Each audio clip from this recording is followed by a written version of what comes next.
En un apacible vecindario de Mérida, la rutina del señor Herrera se mantenía constante y serena. Era un hombre de costumbres simples, que encontraba en las tareas cotidianas pequeños placeres.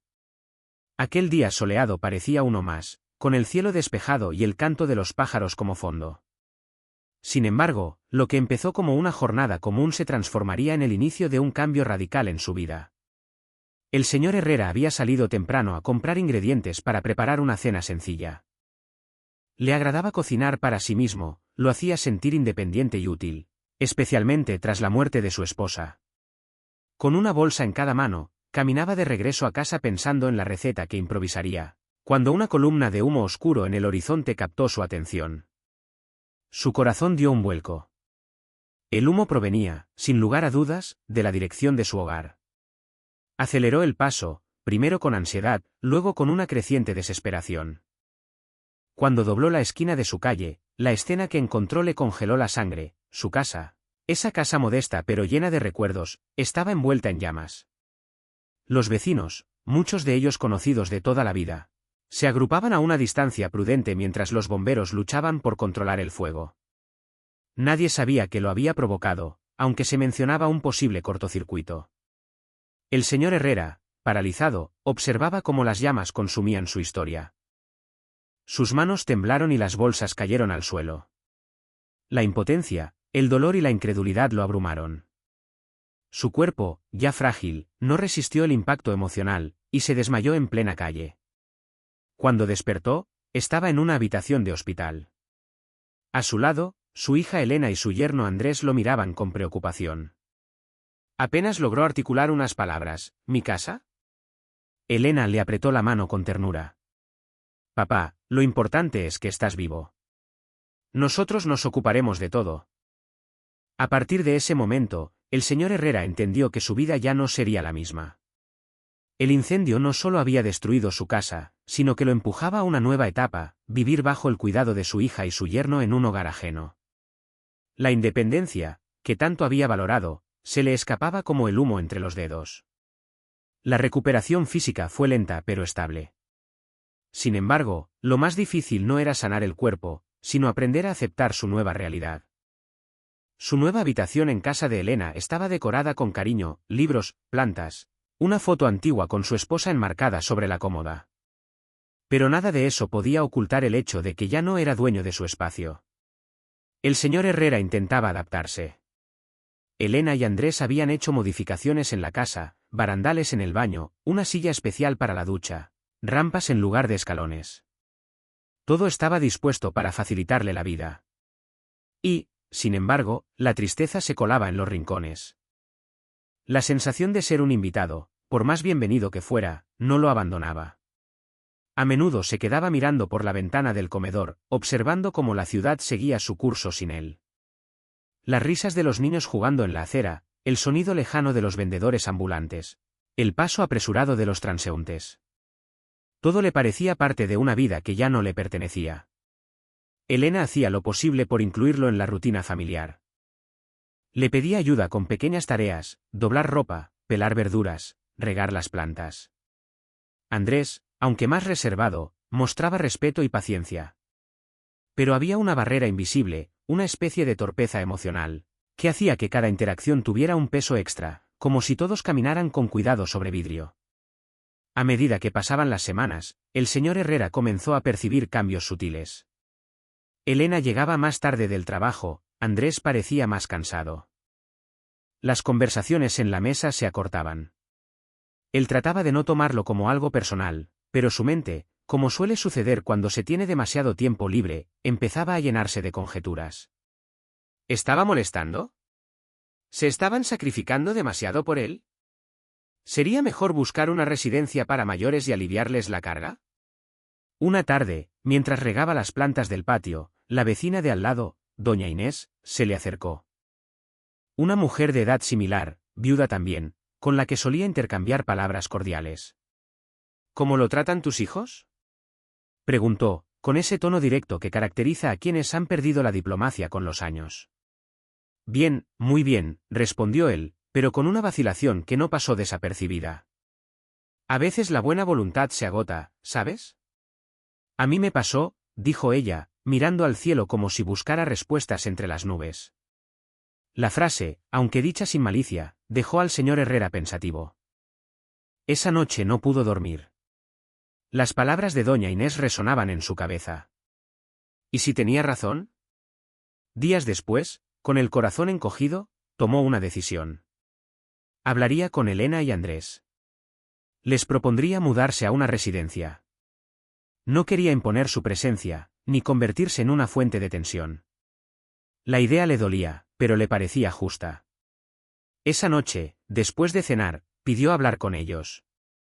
Se sentaron en la sala, y él, con la voz entrecortada, expuso su deseo. Elena rompió en llanto. Andrés frunció el ceño, confundido. «Papá, ¿cómo puedes pensar eso?», dijo ella. «No eres una carga. Queremos que estés con nosotros, no por obligación, sino porque te amamos», añadió Andrés. El silencio que siguió fue denso. El señor Herrera no respondió de inmediato. Asintió lentamente, pero dentro de sí, seguía convencido de que debía irse. Los días siguientes estuvieron marcados por una tensión invisible. Elena intentaba actuar con normalidad, pero sus ojos revelaban una tristeza profunda. Andrés se mostraba más distante, quizás por no saber cómo manejar la situación. Y el señor Herrera, por su parte, empezó a empacar algunas cosas, lentamente, en secreto. No había fijado una fecha ni buscado aún una residencia.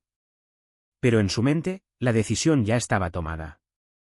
Era un sacrificio silencioso, motivado por el amor. Él creía estar haciendo lo correcto. Lo que no sabía era que sus hijos pensaban exactamente lo contrario. El señor Herrera, pese a haber intentado mantener en secreto sus preparativos para la mudanza, no pudo evitar que Elena lo descubriera una mañana, al encontrar una caja con sus álbumes de fotos y documentos personales bajo la cama. La conversación que siguió fue tensa. Elena, entre lágrimas, le suplicó que no tomara una decisión tan drástica sin hablarlo de nuevo. Pero él, aunque conmovido, seguía firme en su convicción, no quería ser un obstáculo en la vida de su familia. La casa comenzó a llenarse de un silencio diferente.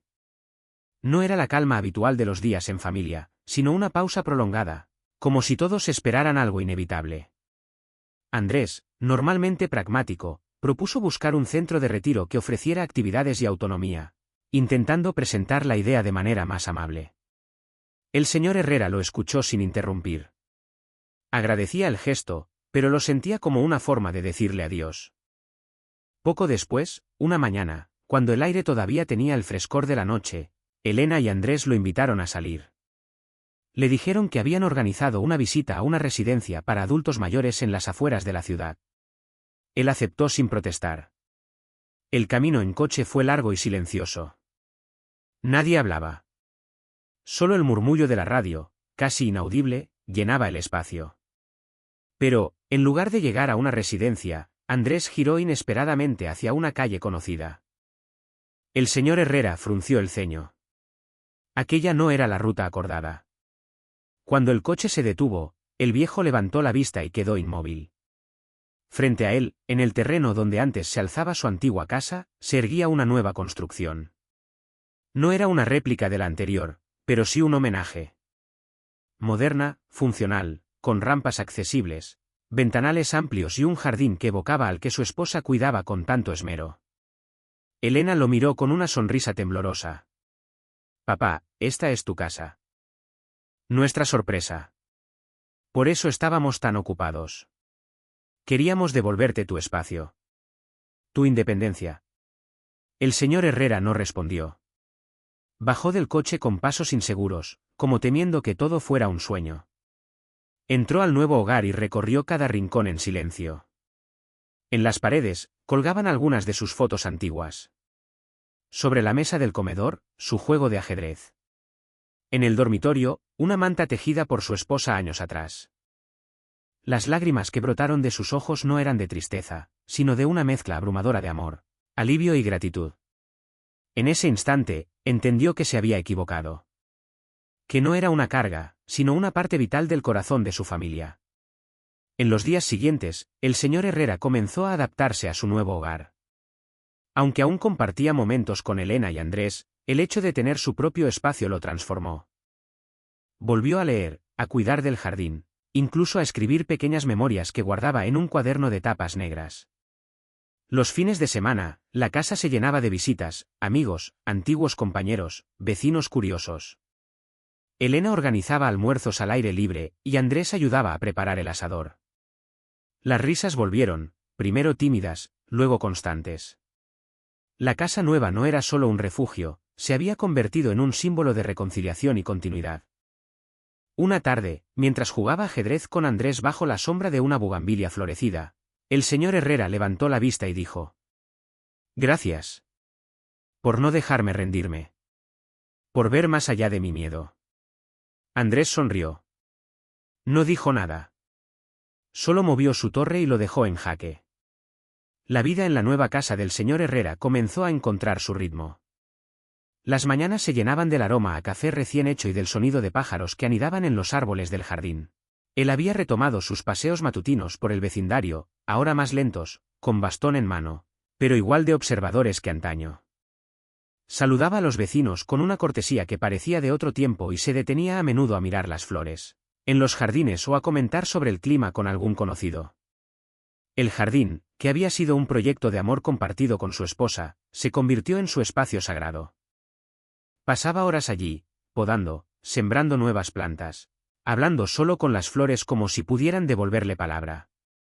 Elena y Andrés lo observaban desde la terraza, felices de verlo nuevamente animado, como si cada hoja verde le devolviera un poco de vida. A pesar de esta aparente calma, en el fondo del señor Herrera aún persistía cierta inquietud. La felicidad de tener un hogar propio no borraba del todo la sensación de que el tiempo seguía corriendo, implacable. A veces se quedaba quieto, observando sus manos arrugadas, o la forma en que su cuerpo respondía con lentitud. Se preguntaba cuánto más podría mantenerse en ese equilibrio frágil entre independencia y vulnerabilidad. Un día, mientras organizaba su biblioteca, encontró una vieja carta sin abrir. Era de su hermano, con quien había perdido contacto hacía años. La carta, escrita con una caligrafía temblorosa, hablaba de nostalgia, de errores no corregidos, y terminaba con una invitación: si alguna vez decides que vale la pena hablar, aquí estaré. El hallazgo removió memorias dormidas, y con ellas, una curiosidad intensa por lo que aún podría recuperar. Impulsado por ese descubrimiento, el señor Herrera habló con Elena. Le contó de la carta, del distanciamiento, de su deseo de cerrar ese capítulo con dignidad. Elena lo animó a buscarlo, y en pocos días, planearon un pequeño viaje. Andrés organizó todo con precisión: transporte, alojamiento, y contacto con la familia del hermano. El reencuentro fue sobrio, casi incómodo al principio. Dos ancianos frente a frente, separados por años de orgullo y silencio. Pero bastó una fotografía, una imagen antigua de ambos con sus padres en una comida de domingo, para romper el hielo. La conversación fluyó después como un río que por fin encuentra cauce, lenta, cargada de sedimentos, pero honesta. Volvieron a hablar de su infancia, de las decisiones que los separaron, de la pérdida de sus respectivas esposas. No hubo reproches. Solo una especie de tregua tácita, un acuerdo silencioso de no perder lo poco que les quedaba. El señor Herrera regresó a Mérida con el alma más ligera, con la sensación de haber recuperado no solo un hermano, sino una parte olvidada de sí mismo. A su regreso, la casa parecía más luminosa. Tal vez por la claridad del sol, o por la nueva serenidad con la que él la habitaba. Volvió a su rutina con renovado entusiasmo. Incluso se atrevió a comenzar un pequeño taller de escritura con algunos vecinos jubilados, quienes se reunían los martes por la tarde a compartir historias y anécdotas.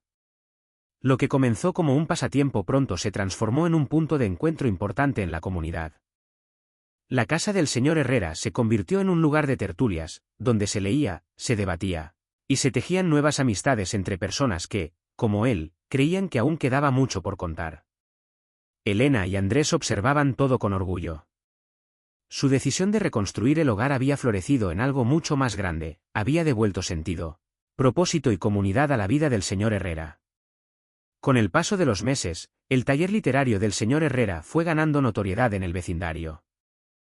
Lo que al inicio era un pequeño grupo de jubilados con historias guardadas en la memoria se convirtió en una reunión semanal de más de una docena de personas, entre ellos maestras retiradas, antiguos comerciantes, e incluso un par de adolescentes curiosos que venían a escuchar los relatos de los mayores. La sala principal de la casa se transformó en un lugar vibrante los martes por la tarde.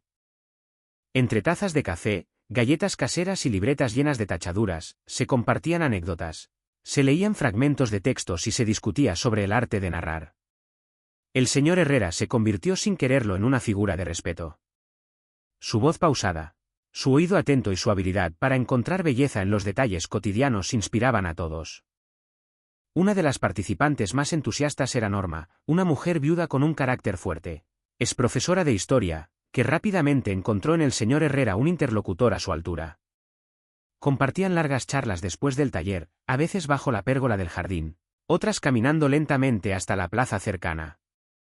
Sus conversaciones, cargadas de referencias literarias y bromas sutiles, se convirtieron en el centro de muchas tardes. La relación entre ellos fue evolucionando sin prisa. Había respeto, complicidad y una tibia ternura que crecía entre líneas. Elena y Andrés, siempre atentos, lo notaron, pero nunca intervinieron. Dejaron que su padre explorara esa nueva conexión con la libertad que tanto valoraba. Una tarde, Norma trajo consigo un álbum de fotos. En él, imágenes de sus años como profesora, viajes con su esposo ya fallecido, y fiestas familiares. El señor Herrera, al verlas, sintió una punzada familiar de nostalgia, pero también una curiosidad renovada. Compartió a su vez sus propios recuerdos, fotos con su esposa, cumpleaños de Elena, y la última Navidad antes del incendio. Ese intercambio de memorias abrió una puerta. Comenzaron a escribir juntos una pequeña crónica de vida, una obra compartida que titulaban en broma: "Nos quedó mucho por contar". No tenían pretensiones de publicarla, pero cada capítulo que completaban reforzaba el vínculo entre ellos. La escritura les permitía hablar de lo no dicho, de lo sentido y callado, del dolor que no sabían cómo expresar en voz alta.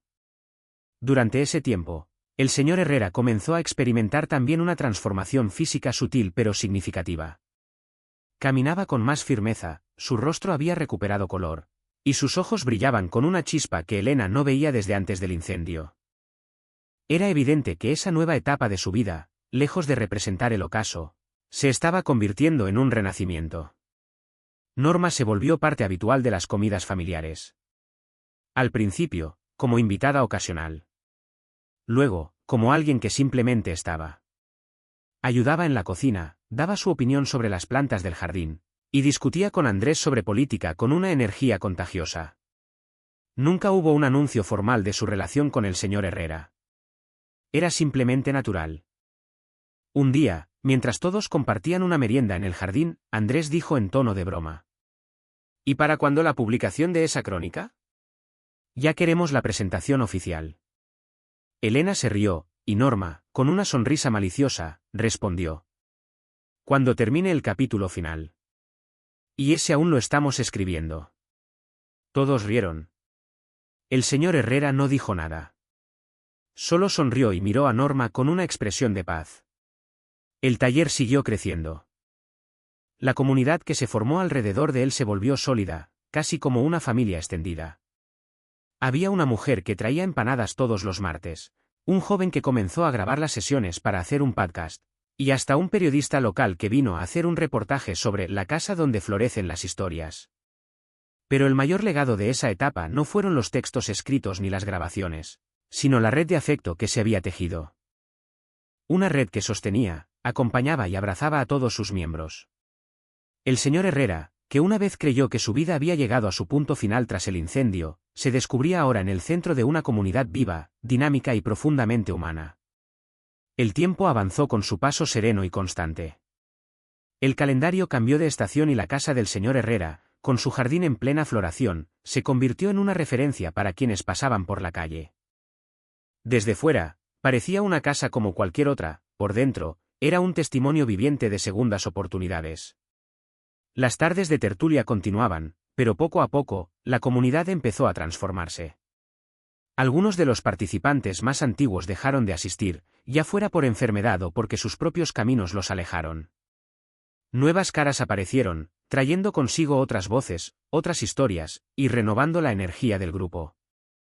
A cada uno, el señor Herrera lo recibía con la misma calidez con la que había aprendido a reconstruirse. El vínculo con Norma creció en profundidad y naturalidad. No necesitaban definirlo, lo compartido entre ellos hablaba por sí solo. En una conversación nocturna, bajo el cielo estrellado del patio trasero, ella le dijo: ¿Sabes que eres el primer hombre que me escucha con atención sin tratar de resolverme la vida? Él sonrió, con esa mirada suya de sabiduría silenciosa. Y tú eres la primera persona que me hace sentir que todavía tengo algo que ofrecer, respondió. Fueron palabras sencillas, pero cargadas de una intimidad honesta. En ellas se resumía lo que ambos habían hallado en el otro: compañía sin obligación, presencia sin exigencias, un entendimiento profundo sin necesidad de explicaciones. En un gesto inesperado, Norma le propuso un viaje corto. Una escapada al pueblo donde ella había pasado su juventud. Quería enseñarle los paisajes de su memoria, las calles donde aprendió a andar en bicicleta y el lago donde se enamoró por primera vez. El señor Herrera aceptó sin dudarlo. El viaje fue breve pero significativo. Caminaron por senderos antiguos, compartieron historias al borde del lago, y visitaron una pequeña librería donde Norma solía esconderse de niña para leer. La experiencia fue como asomarse a una ventana ajena, al mismo tiempo, familiar. Él le compartió también sus propios recuerdos, en contraste y en diálogo con los de ella. Al regresar, algo había cambiado. No era algo evidente, pero todos en la casa lo percibían. El señor Herrera tenía un brillo distinto en la mirada, una serenidad que parecía haber alcanzado después de muchos años de inquietud.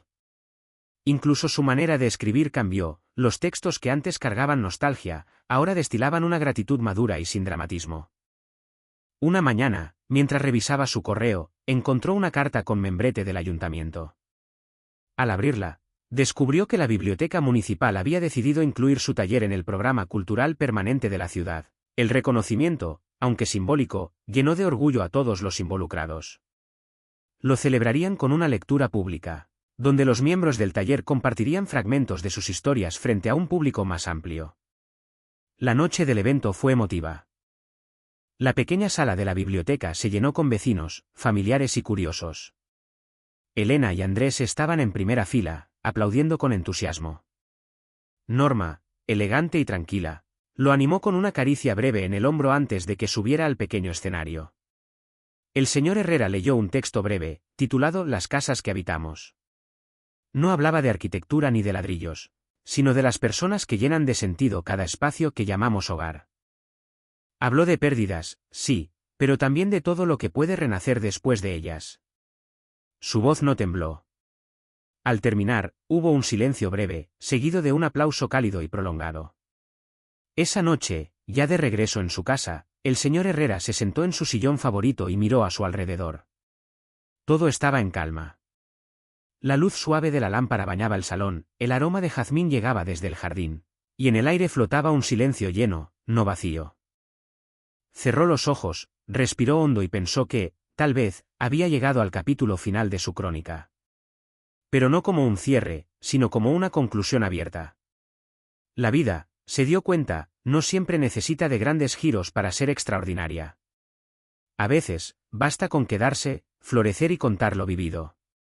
Y eso, pensó él con una sonrisa serena, ya era más que suficiente.